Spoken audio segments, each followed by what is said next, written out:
In an era where many leaders mirror Western influence, President Ibrahim Traore of Burkina Faso is boldly breaking the mold, embracing local culture, and prioritizing true independence. Could this be the future of African governance? President Ibrahim Traore of Burkina Faso is quickly making waves across Africa as a leader with a unique, groundbreaking vision.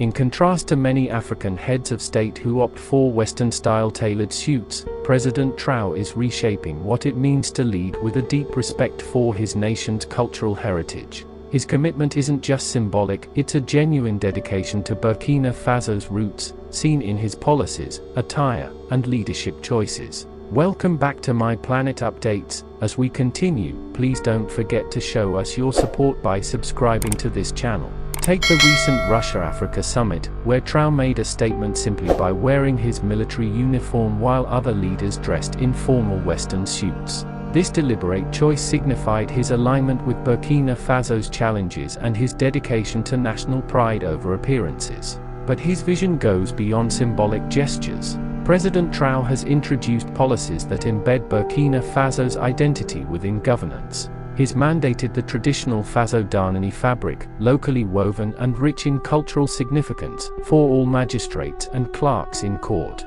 Not only is this a cultural celebration, but it's also an economically sound move. Faso Danani is 5 times cheaper than imported uniforms, boosting local artisans and keeping wealth within the nation. This shift isn't limited to government officials. Traore has expanded Faso Danani to school uniforms, creating a sense of national pride among students and supporting the domestic textile industry. With the introduction of a new factory dedicated to producing uniforms for students, police, and military personnel, Traore is investing in local production to reduce imports, create jobs, and foster economic independence. Economic reforms are at the core of Traore's leadership. In a nation rich in resources, Traore is determined to keep Burkina Faso's wealth within its borders. For instance, he commissioned the country's first gold refinery, ending the practice of sending raw gold to Europe for processing.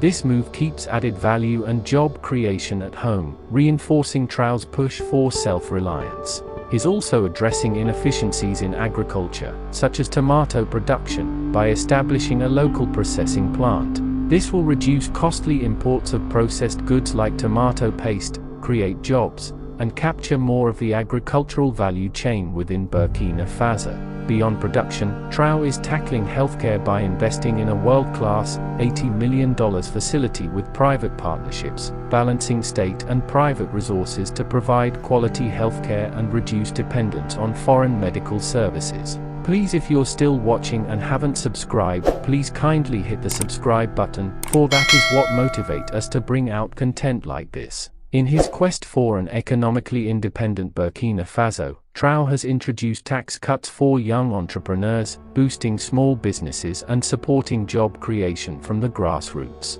His collaboration with private stakeholders has opened new financial avenues for youth-led ventures, fostering innovation and broadening economic diversity. One of Traore's most innovative policies is popular shareholding, which allows citizens to invest in state-owned enterprises. For instance, by opening 20% of the government telecommunications company to public investment, Traore generated $60 million, reinvesting it in infrastructure projects and giving citizens a stake in their country's prosperity. Traore's governance is also marked by a strong respect for civic freedoms. He's publicly affirmed his support for the people's right to protest, even if directed against his administration, an approach rarely seen in African politics. Traore believes that his role is to serve the people, not to rule over them, which has fostered a sense of transparency and accountability. Security-wise, Traore has bolstered the military's ranks, with many young Burkinabé joining to protect their homeland.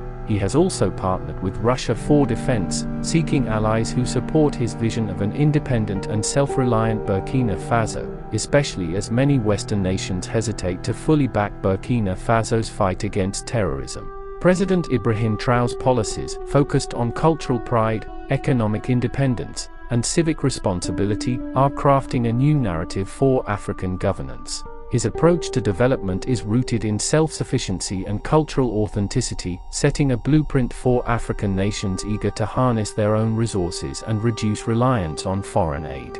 In Traore's Burkina Faso, Africa sees a new vision for its future. Thanks for tuning into my Planet Updates. If you enjoyed this video and want to stay informed on the latest global news, politics, and everything in between, don't forget to hit that like button, subscribe, and ring the notification bell. That way, you won't miss any of our updates as they drop. Share your thoughts in the comments below, and let's keep the conversation going. See you in the next update.